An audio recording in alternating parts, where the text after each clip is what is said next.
Olá, amigos e amigas de Praia Grande, eu sou Getúlio de Matos e hoje começa uma nova etapa aqui na TV Com, com o programa TV Com Debate Praia Grande. Estamos trazendo hoje um amigo, uma personalidade de Praia Grande. Ele é casado com a Érica, é pai da Manu e da Roberta. Robertinha bem novinha, ainda neném de colo. Ele se formou em administração, é pós-graduando em dirigente de cidades pela FAAP, foi eleito vereador com quase 3 mil votos e é atual presidente da Câmara Municipal de Praia Grande. Estou falando do nosso amigo Betinho. Betinho, como vai? Prazer tê-lo aqui no nosso primeiro programa. Getúlio, o prazer é todo meu, parabéns pela iniciativa. Um programa com certeza vai ter uma repercussão em toda a cidade, com o objetivo de debater Praia Grande, discutirmos a nossa cidade, a nossa região. Quero te parabenizar, desejar sucesso para você nesse seu programa, um homem batalhador, esforçado que você é. Eu tenho certeza absoluta que esse programa vai ser um grande sucesso e obrigado pela oportunidade de estar sendo o primeiro entrevistado aqui no seu programa. Eu que agradeço, Betinho. E vamos tocar um assunto recorrente e um assunto que tem nos deixado preocupados lá na cidade. A gente frequenta as redes sociais e eu vi que saiu uma notícia aí na imprensa de que o governo do estado não está repassando os valores devidos à Praia Grande pelo Hospital Irmanduce. E eu vi que rapidamente algumas pessoas já correram para as redes sociais e vai fechar o hospital, vai acabar. Né? E eu me lembro que foi muito difícil colocar esse hospital para funcionar. Nós tivemos várias batalhas, na época eu era secretário municipal, juntamente com você, e a gente percebe hoje que algumas pessoas querem usar a angústia do ser humano para conseguir, sei lá, talvez um minuto de fama. Então, a pergunta que eu te faço, Betinho, o hospital vai fechar? Getúlio, é muito oportuna essa sua pergunta.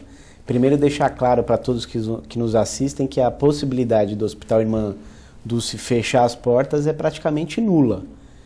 Como presidente da Câmara e acompanhando a administração do prefeito Alberto Mourão, eu tenho a plena convicção de que fechar o hospital não há essa possibilidade. Nós sabemos que o Estado tem a sua responsabilidade, até porque o Hospital Irmanduce, ele é um hospital de referência na região, ou seja, ele tem leitos ali que são de responsabilidade e de custeio do Estado, e infelizmente esses leitos que são de responsabilidade do Estado, o Hospital Irmanduce não está nesses últimos 4 meses recebendo os valores correspondentes a esses leitos.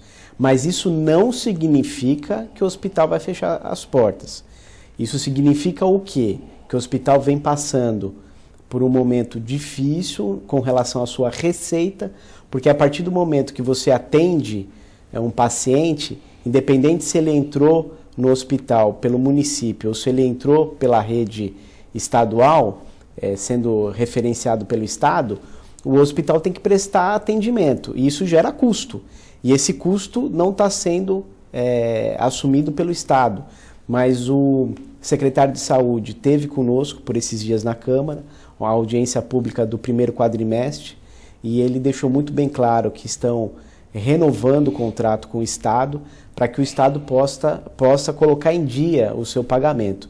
Então vamos assim tirar essa preocupação das pessoas com relação ao fechamento do hospital. Isso não vai acontecer, mesmo porque o prefeito sempre explicou o seguinte: o difícil é você abrir um hospital, mantê-lo de portas abertas. E a partir do momento que isso acontece, você abre o hospital, você coloca o serviço para a população, você tem que fazer de tudo para manter.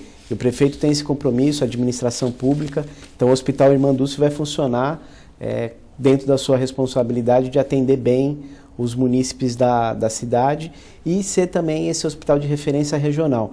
O secretário nos disse, Getúlio, que o hospital ele é responsável por 42% do atendimento regional. Então é algo significativo para toda a região e a administração municipal tem essa visão da importância do hospital e nós vamos fazer de tudo para que o hospital continue atendendo plenamente. Muito importante esse seu esclarecimento, porque inclusive a moça que trabalha lá em casa, sabendo dessas notícias, será que vai fechar? Quer dizer, cria uma instabilidade nas pessoas, porque a gente lembra que existiram forças políticas na cidade, e é bom que você que está nos assistindo saiba disso, existiram forças políticas na cidade que não queriam que o hospital funcionasse e que sequer fosse aberto, e que sequer fosse construído, que combateram a construção do hospital. Aí agora que o hospital está funcionando, está atendendo, tem problema? Tem problema.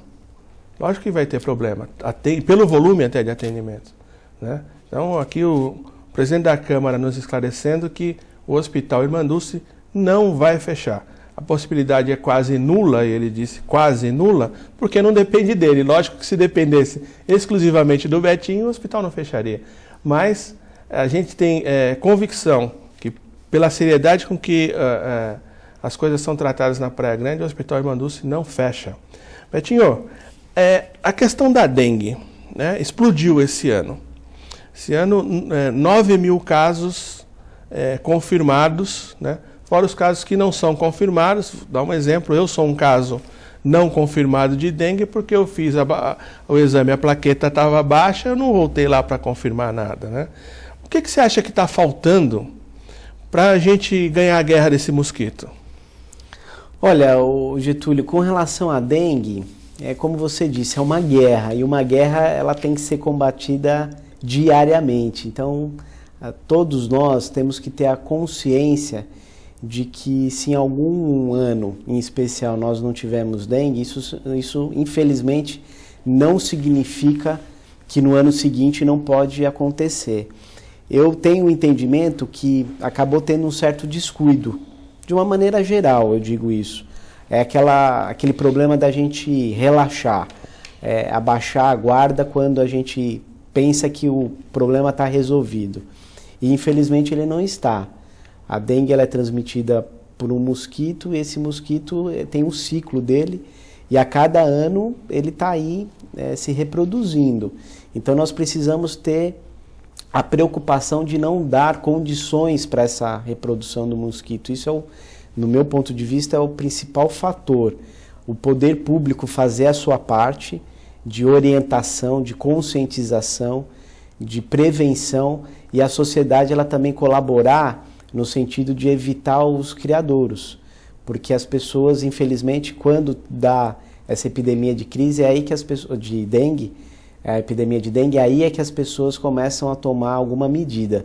Então essa medida ela tem que ser uma medida preventiva. Então, por exemplo, nós já passamos agora o pico da dengue nesse ano, então para o ano que vem nós temos que começar desde agora a tomar os cuidados necessários para principalmente evitar os criadouros. Essa é a minha opinião com relação à dengue. E você entende que o trabalho que é feito em razão dos agentes da dengue, agentes comunitários, o número de pessoas trabalhando, você acha que está adequado? Olha, tem algum investimento nesse sentido previsto? No nosso município, Praia Grande, eu acredito que é um número razoável de funcionários. É lógico que tudo aquilo que nós podemos ampliar é sempre muito bem-vindo, mas dentro da nossa possibilidade é uma equipe que atende a contento. O que nós precisamos é intensificar a conscientização das pessoas, as orientações. Eu acredito que esse é o momento agora da gente fazer as campanhas de prevenção, não apenas deixar para fazer isso no momento da epidemia, mas fazer com antecedência. Então, já que a gente passou o momento mais difícil, que foram os primeiros meses do ano, e agora a tendência é diminuir os casos, a gente entrar com essa força de orientação, de conscientização.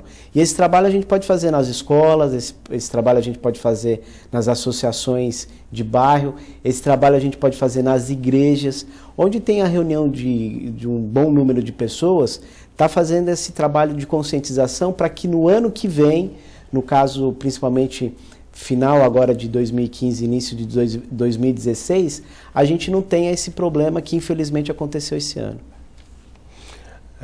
É isso aí, a dengue mata, né? A dengue não é brincadeira. Inclusive nós temos um caso a ser confirmado de dengue hemorrágica em Praia Grande.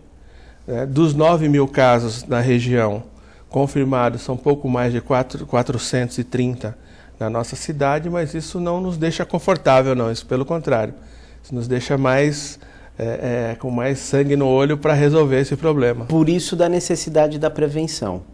Por isso da necessidade de todos estarem conscientes que é um problema que ele não está erradicado, ou seja, a dengue ela não é...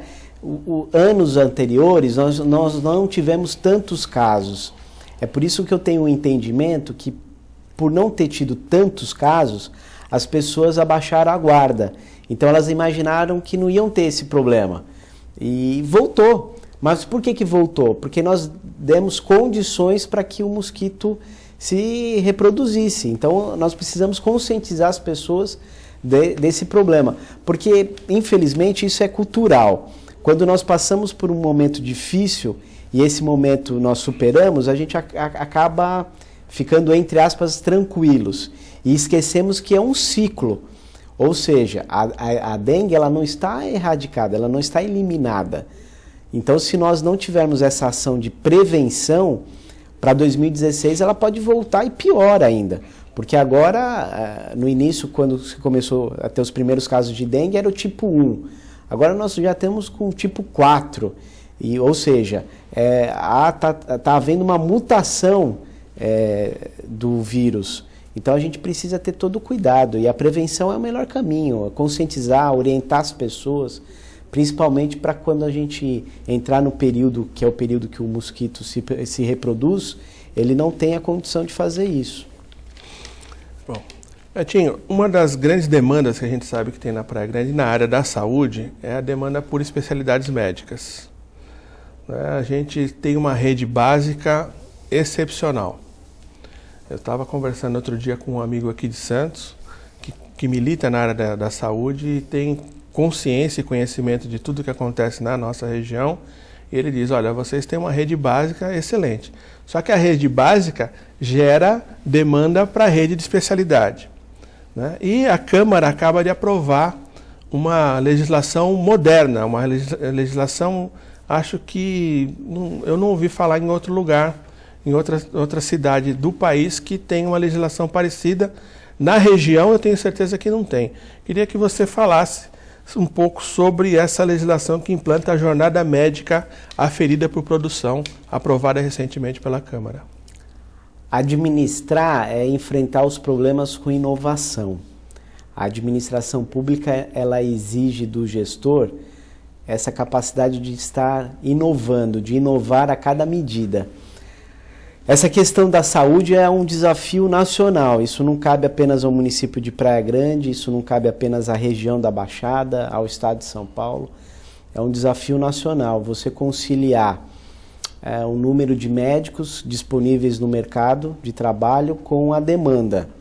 O médico ele tem consciência de que onde ele quiser trabalhar, ele pode trabalhar, porque é um dos profissionais mais requisitados no país. Não falta emprego para o médico. Então a administração da nossa cidade, de Praia Grande, ela entendeu que essa medida de criar produtividade vai fazer com que o médico busque atender o maior número possível de pacientes. Atendendo o maior número possível de pacientes, ele vai receber mais, ele vai ter um salário maior. Então é a relação custo-produtividade. Então o médico, quanto mais ele atender, principalmente os nossos médicos especialistas, mais ele vai estar recebendo de salário. Basicamente é isso, essa legislação. Como você disse, é algo novo Na região também desconheço outro município que teve essa iniciativa e vem ao encontro. Eu acredito que vai ser um case de sucesso e vai servir de referência para as administrações municipais de outras cidades e quem sabe até mesmo para estados tomarem essa decisão. Porque como eu estou explicando, a saúde é um desafio nacional, não é exclusivo de Praia Grande ou exclusivo de uma região, é uma questão nacional.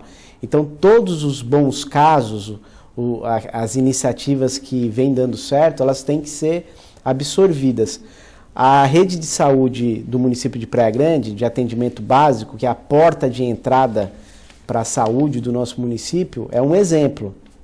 Eu reconheço os problemas e as dificuldades, não estou aqui dizendo que está tudo mil maravilhas, mas nós devemos reconhecer o sistema de saúde municipal que vem ao encontro do que é o essencial para a saúde, que é a prevenção e principalmente o atendimento básico realizado através das unidades de saúde da família. Nós acreditamos na saúde da família.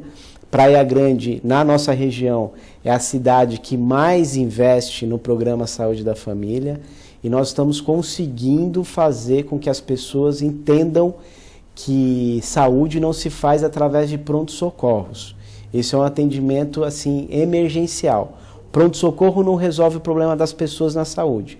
O que resolve o problema da saúde das pessoas é com prevenção e o atendimento básico, que, como você disse, gera demanda para os especialistas. E aí é onde a gente entra com a produtividade para que o médico, cada vez que ele atenda mais pessoas, ele também tenha esse retorno financeiro.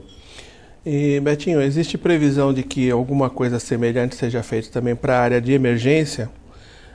Por quê? Porque a gente também, acompanhando as redes sociais, viu outro dia que faltou um médico se ausentou do plantão e já foi alguém lá fazer balbúrdia lá no atendimento, no plantão. Então, para que isso não aconteça, e aí aqui a gente lembra de alguns casos, né? E normalmente esses casos acontecem na emergência. Eu lembro de um caso que foi noticiado até no Fantástico, em Mogi das Cruzes, que eles tinham feito um dedo de silicone dos médicos, aí tinha uma médica que ia lá e dava o ponto por todos. Então, como o médico, você mesmo disse, trabalha em vários lugares, então, e os plantões normalmente começam às 7 horas, então não dá para o médico estar às 7 horas saindo do plantão em Santos e às 7 horas entrando no plantão lá no Quietude, na Praia Grande, por exemplo, né? Então, existe alguma possibilidade de estender isso para os profissionais da emergência? Getúlio, tudo aquilo que dá certo, eu acredito que deva ser estendido para outros setores. Então, essa iniciativa está sendo para o atendimento dos especialistas e, dando certo, nada vai impedir que a gente estenda isso para os médicos que trabalham nos pronto-socorros. Alguns fatores precisam ser somados para que o médico se sinta à vontade para trabalhar numa cidade. Primeiro é a condição de trabalho, e Praia Grande tem buscado dar essa condição de trabalho, ter uma remuneração digna. Praia Grande tem buscado isso. E com essa questão da produtividade, dando certo, os médicos entendendo que isso é um benefício para eles e para a população, dando certo, eu particularmente acredito que isso se estenda também para os médicos dos pronto-socorros. Eu acredito, sim. Maravilha. Beto, você pode chamar de Beto, né? Por favor, Getúlio, Betinho. Você, agora falando das redes sociais, você outro dia se disse orgulhoso de ter participado do início do projeto Porto do Saber. Eu conheço um pouco mais de perto, porque inclusive meu filho aprendeu a tocar violão.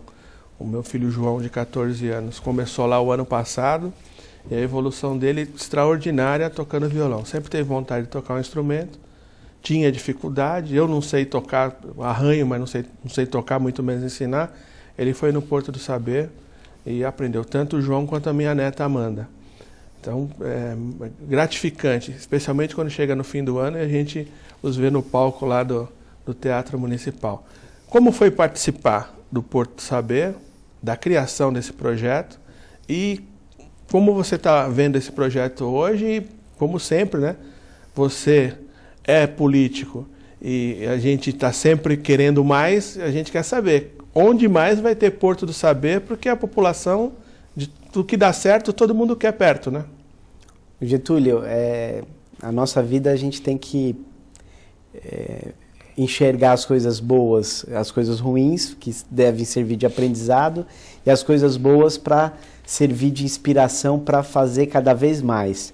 E o Porto do Saber foi uma iniciativa fantástica da Secretaria de Educação, na qual eu tive o privilégio de ser secretário executivo da nossa atual vice-prefeita e, na época, a secretária de Educação, a professora Maura Lígia, com toda a sua equipe, e o nosso professor Renato Paes, um dos idealizadores do programa Porto do Saber.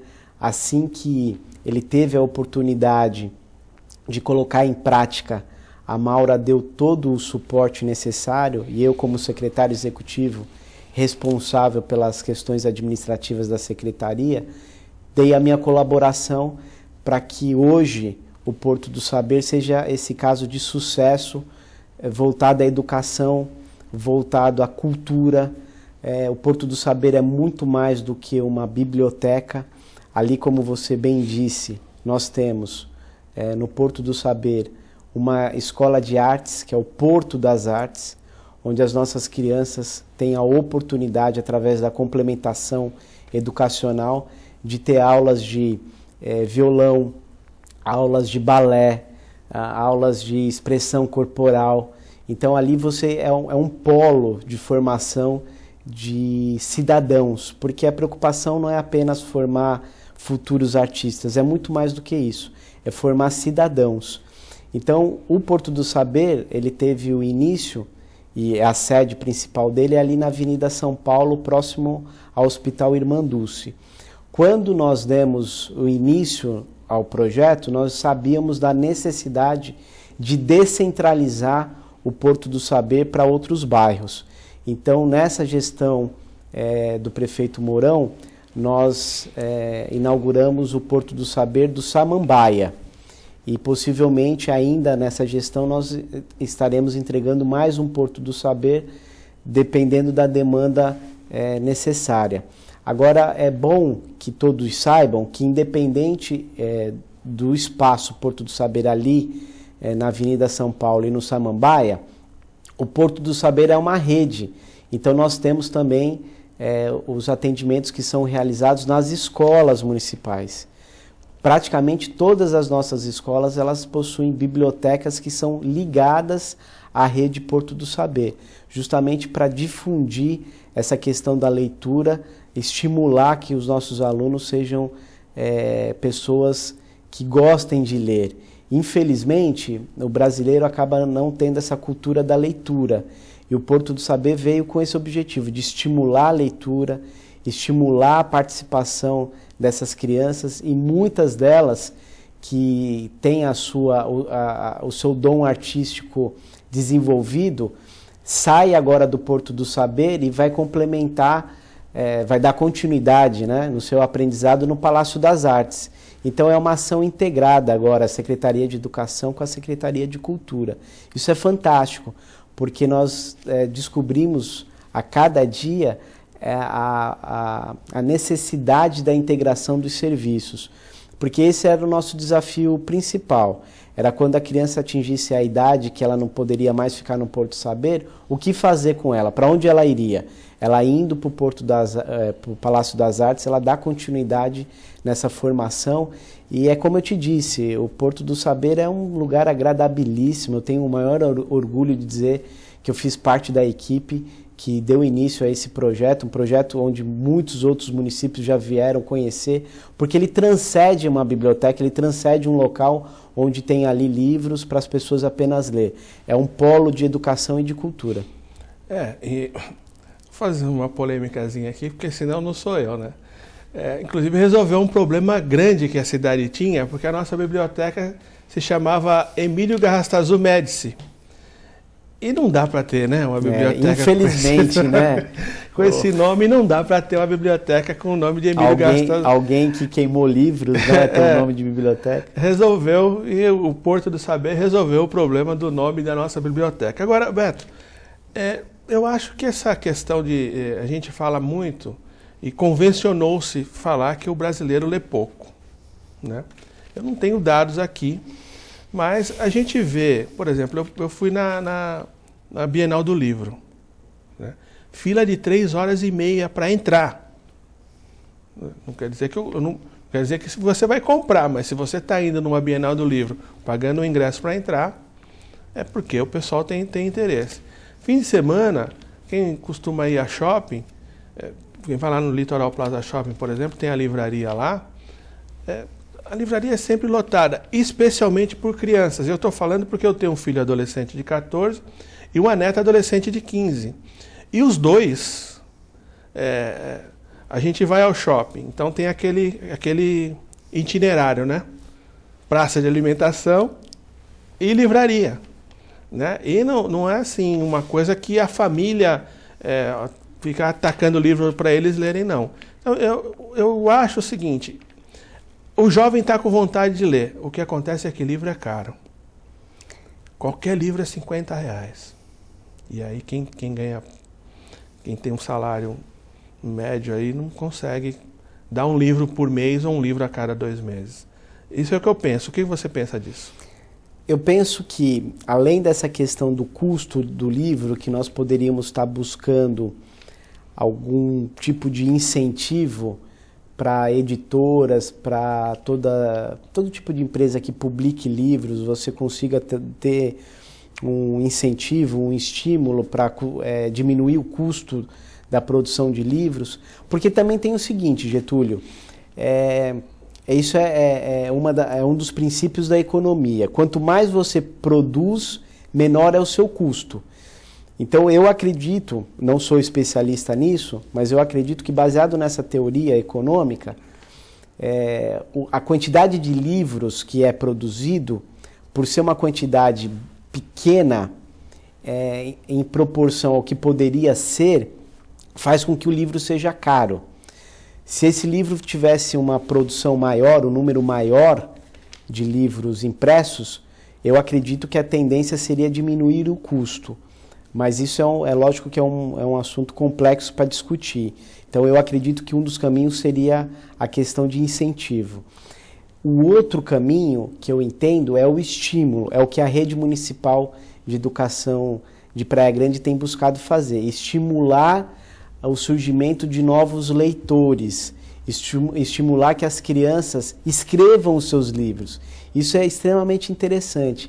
Eu sou um assíduo frequentador da Casa do Poeta de Praia Grande. Procuro toda vez que eles se encontram, são abnegados, são pessoas que acreditam na cultura, que acreditam na literatura, e toda vez que eu tenho a oportunidade eu estou junto com eles, porque isso são sementes que estão sendo plantadas, para que as novas gerações enxerguem num bom livro a oportunidade de novos conhecimentos. Então, é interessante eu escutar esse seu testemunho da Bienal, até mesmo essa questão da livraria, mas eu tenho que ser, assim, também realista. Proporcionalmente ao número da nossa população, por incrível que pareça, meu ponto de vista, isso ainda é pouco, é pequeno, proporcionalmente ao número da nossa população. Nós ainda temos muitas pessoas que não têm esse hábito da leitura. Então, se nós conseguirmos estimular principalmente as novas gerações a ler e ter algum tipo de incentivo para baratear os livros, a gente vai conseguir fazer com que haja cada ano novos leitores brasileiros. Muito bem, eu sou Getúlio de Matos, esse é o programa TV Com em Debate. Nós estamos aqui com o presidente da Câmara Municipal de Praia Grande, Roberto Andrade Silva, o popular Betinho, e vamos fazer um break agora, né? Daqui a pouco a gente volta, não saia daí.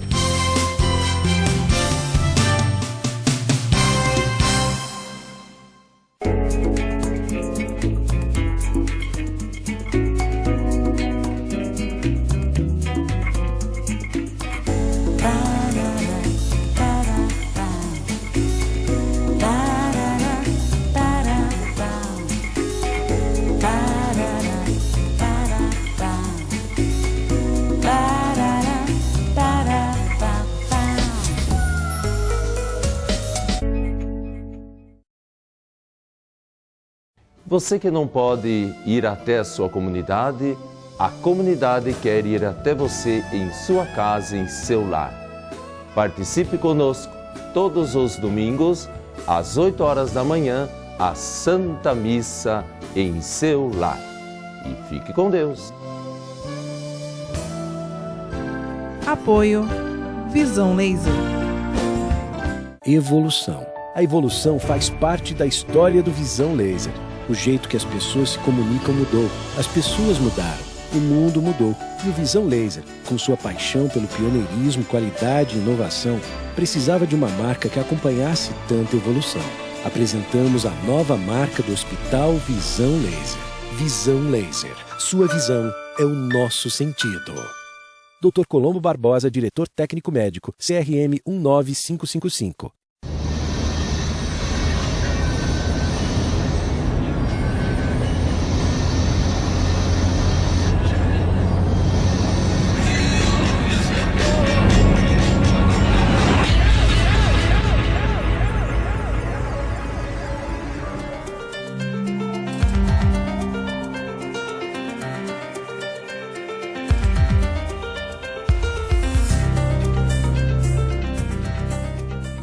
Eu sou o reverendo Leandro Campos, da Igreja Anglicana de Santos, a igreja do José Menino, em frente ao Orquidário Municipal.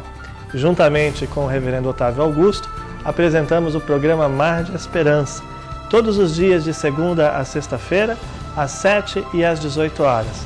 Nós temos um encontro marcado, espero por você.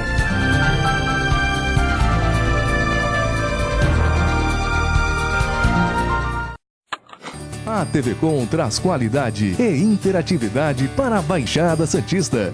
Nos preocupamos constantemente com a qualidade de nossas produções. Por isso, investimos em equipamentos e profissionais qualificados. Nosso estúdio é, sem dúvida, um dos mais bem equipados da região. São mais de 40 metros quadrados de tecnologia. TV Com, sempre com você. Porta.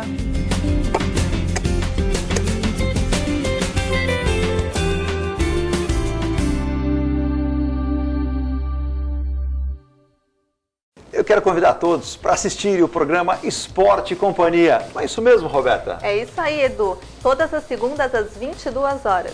Aqui na TV Com, canal 11 NET.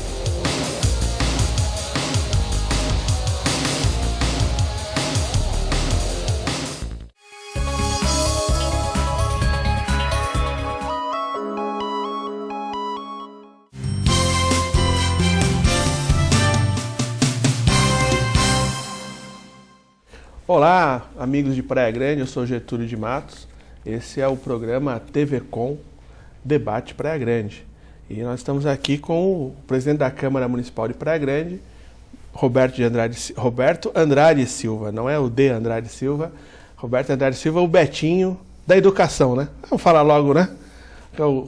O nome completo, Betinho da Educação, aqui esclarecendo vários pontos sobre de questões relativas à nossa cidade. Beto, você participou também da caminhada, da terceira caminhada pela adoção. É uma questão que levanta vários aspectos na sociedade, né? Outro dia eu estava assistindo um programa na televisão e falaram que tem 25 mil casais esperando a adoção, esperando crianças para serem adotadas.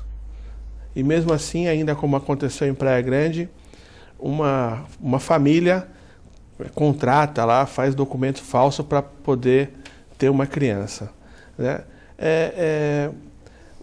Essas pessoas, inclusive o delegado, que me surpreendeu, que o delegado que está cuidando do caso disse que perguntou para os pais, mas vocês tentaram ir lá na justiça e falar com a promotoria pública? Nada. Não tentaram nada, tentaram pela via errada. Então eu queria que você comentasse como você vê essa situação da adoção em Praia Grande e se existe alguma política pública que pode ser desenvolvida nesse sentido. Bom, primeiro que essa foi a terceira caminhada e desde a primeira que eu venho participando porque é uma forma que eu também encontrei de reconhecer e dar a minha contribuição nessa ação tão importante que é a ação de conscientizar as pessoas da importância da doação. Nós temos, não fazendo uma comparação pejorativa, mas apenas para fazer uma reflexão, nós temos campanhas de adoção de animais, por exemplo. Nada contra isso, pelo contrário. É também um trabalho assim, fantástico, essa questão da adoção animal. Só que muito mais, meu ponto de vista, complexo do que adotar um animal, é essa questão que as pessoas têm que ter a consciência da adoção de uma criança, principalmente de uma maneira legal, correta.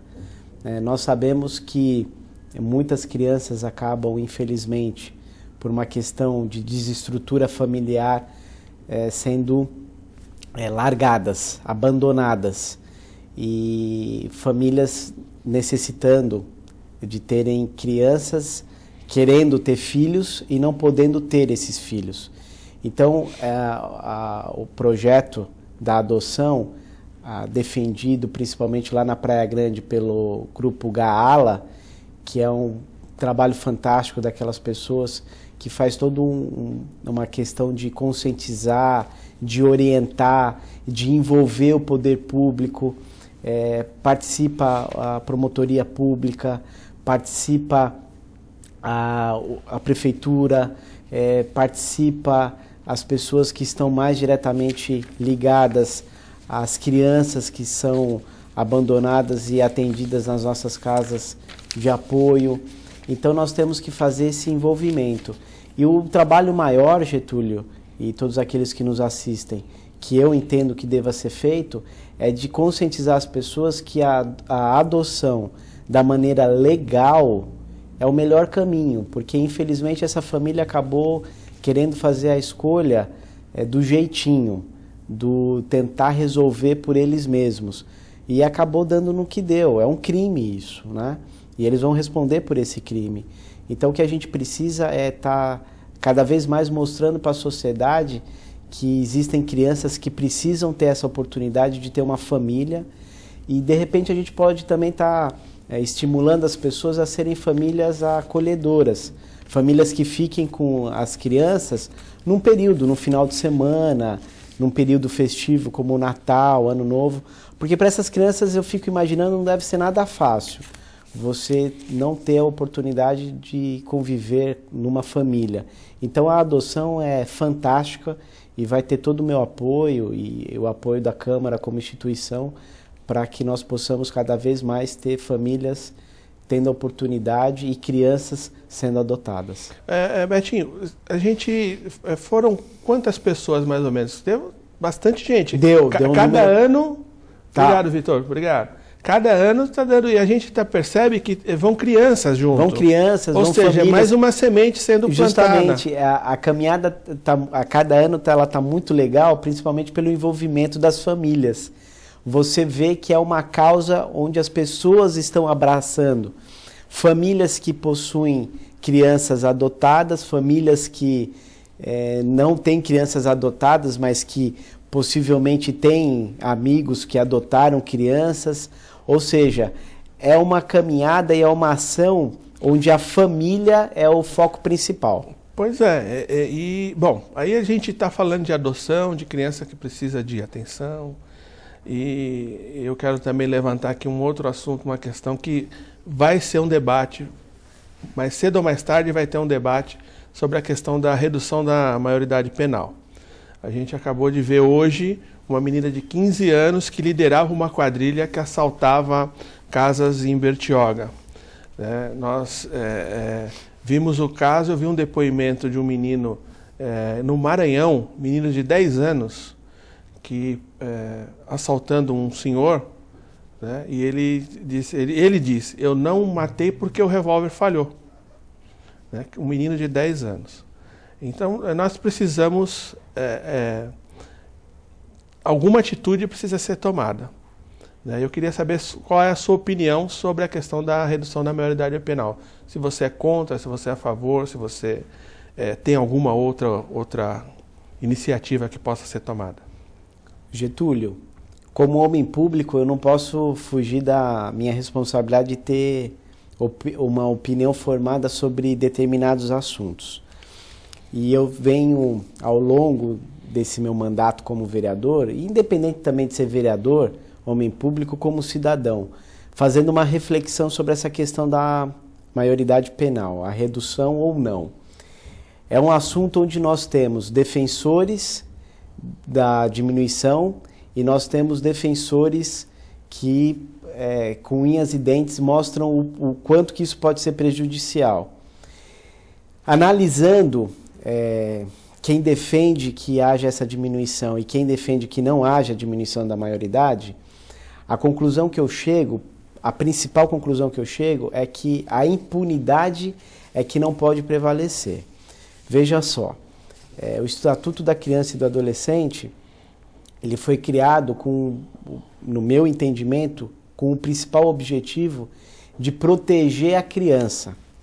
Só que ao longo dos anos, houve uma distorção do papel principal do ECA, onde passou para a sociedade uma sensação de impunidade, onde uma criança como essa que você relatou de 10 anos, a ponto de matar uma outra pessoa, e só não fez isso, conforme você relatou, porque a arma falhou, essa criança, quando ela for sofrer alguma medida pelo ECA, essa medida para a sociedade é como se fosse algo que não deu resultado nenhum. Então nós devemos primeiro também rever a questão da nossa estrutura, de como resolver essa questão com as crianças. Que eu sou favorável a um reestudo da idade, eu sou.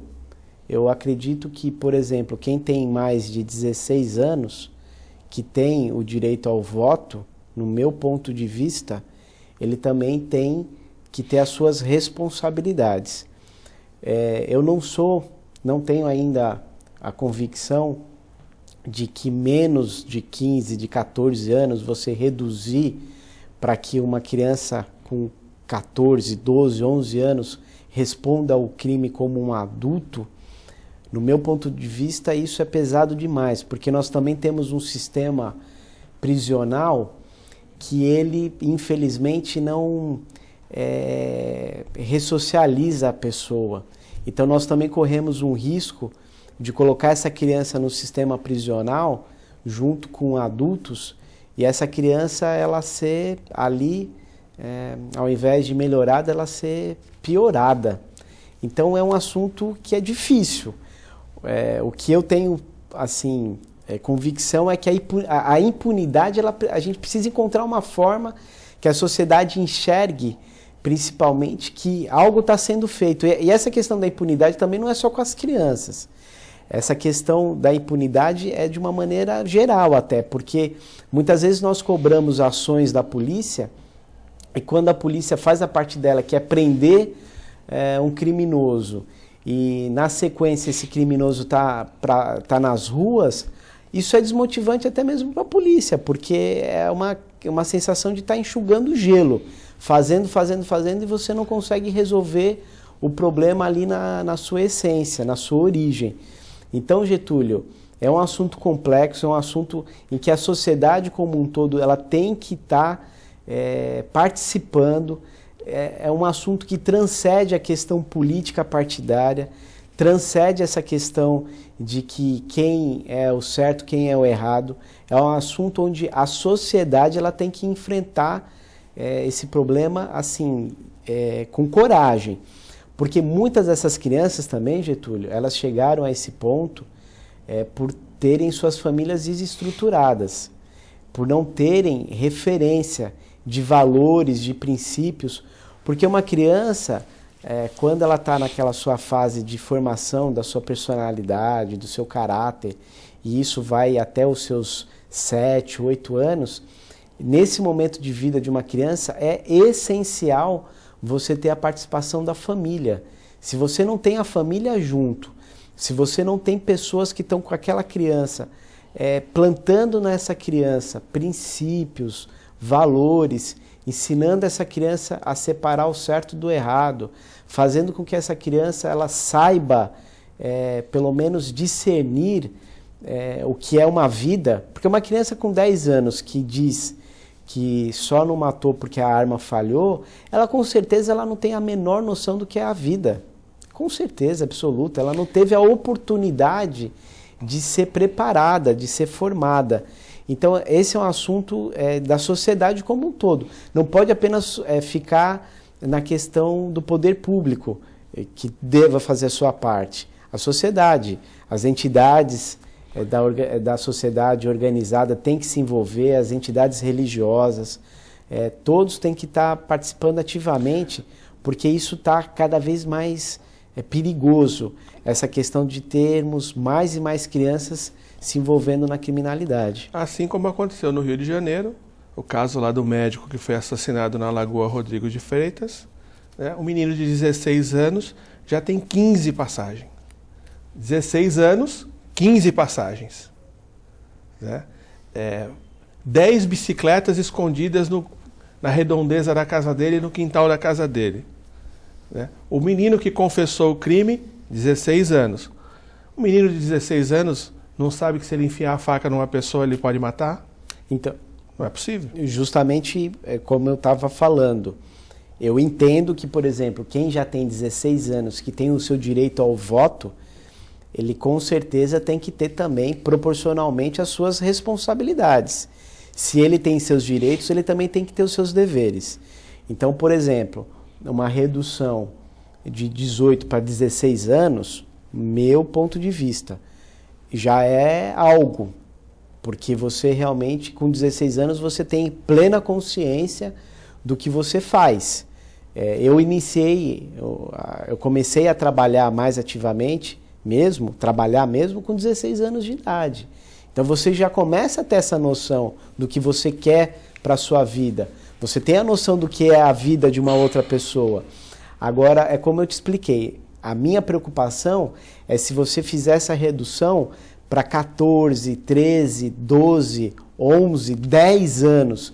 Aí isso me preocupa, porque você de repente colocar uma criança de 11 anos, de 12 anos, no meio de outros adultos, de outros criminosos, vamos imaginar um ponto assim extremo, você colocar uma criança dessa, tá certo que se isso acontecer, uma diminuição da maioridade penal, nós vamos ter que também encontrar prisões em separado, mas será que o Estado vai ter estrutura, além da Fundação Casa, por exemplo, você ter uma outra estrutura para prender menores, não vão ser mais menores, né? Mas você prender adolescentes que não estejam ainda na fase adulta e também não sejam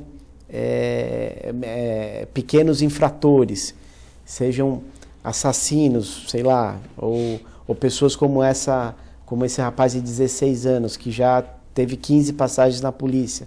Onde você vai pôr essa pessoa para tentar melhorar?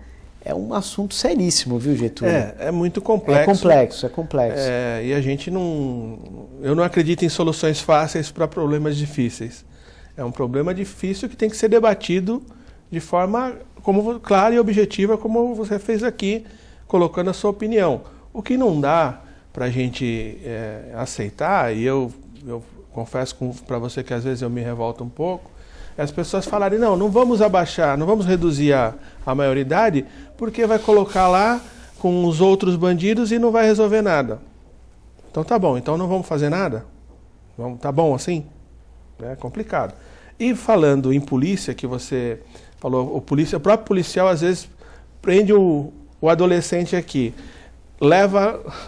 Daqui um dia ele encontra o moleque de novo fazendo a mesma coisa. Daqui 3 dias ele encontra fazendo a mesma coisa. É o que você falou. Fica parecendo que está enxugando o gelo. O governo do estado acaba de anunciar que a formatura de muitos PMs novos que vão ser disponibilizados, vamos chamar assim, para as cidades. Para a região, me parece que vem 110 novos policiais. 110 policiais para 9 cidades. Né? O governo do estado está deixando a gente meio na mão, né, Betinho? Getúlio, olha, é um assunto assim tão difícil porque o vereador, na hierarquia da política brasileira, ele está ali na base, né? Ele é o político mais próximo da população. Eu digo que o vereador é o para-choque, é o primeiro a levar a pancada.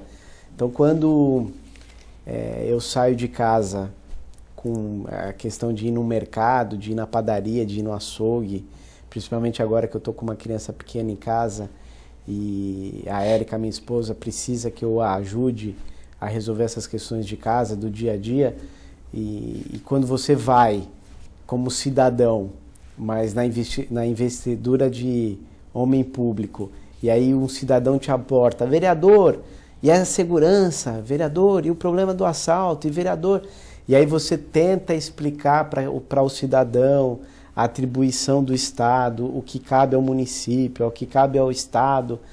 O cidadão ali, ele te escuta, mas ele quer a solução do seu problema. E aí o governo do Estado dá essa ótima notícia de que nós vamos ter 100 policiais para distribuir para 9 municípios. Isso é praticamente brincar conosco, entendeu? É porque está distante. É o governador, o deputado estadual, o secretário de Estado. E eu já fiz esse meu posicionamento na Câmara, há algumas sessões atrás, que é difícil aceitar que um secretário de Estado venha debater um assunto tão difícil para a nossa região, que é a segurança pública, e os representantes de cada Câmara Municipal da nossa região não seja convidado para participar. Isso é fazer de conta. Essa é a minha opinião. A opinião do presidente da Câmara de Praia Grande é fazer de conta que está se tentando resolver o problema da segurança pública da Baixada Santista. Deve-se ter o mínimo de respeito, o mínimo de consideração em convidar para participar os representantes de cada Câmara Municipal para que nós, com toda a responsabilidade, discutamos os problemas de segurança. E também falar que vai vir uma quantidade pífia dessa de policiais e que isso vai resolver, é também fazer de conta que está se buscando uma solução. Então, o cidadão que está ali, vivendo os problemas do dia a dia de uma cidade, ele quer o teu problema resolvido. E o político mais próximo é o vereador, é o prefeito. Ele vai cobrar, infelizmente, aqueles que não têm o poder de, na prática, resolver o assunto.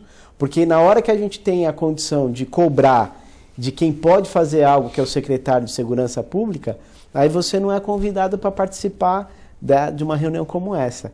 É difícil, mas a gente tem que pressionar, a gente tem que cobrar. A nossa cidade, ela tem a vantagem que nós temos um prefeito que é cobrador. É um prefeito que muitas vezes ele acaba sendo até mal visto, malquisto por outros políticos, porque ele tem esse papel de cobrar, de exigir, e aí acabam não gostando do jeito dele. Mas se ele não fizer isso como prefeito de uma cidade, como é que ele vai ter os seus problemas resolvidos? Porque a nossa parte, aquilo que cabe ao município, está sendo feito.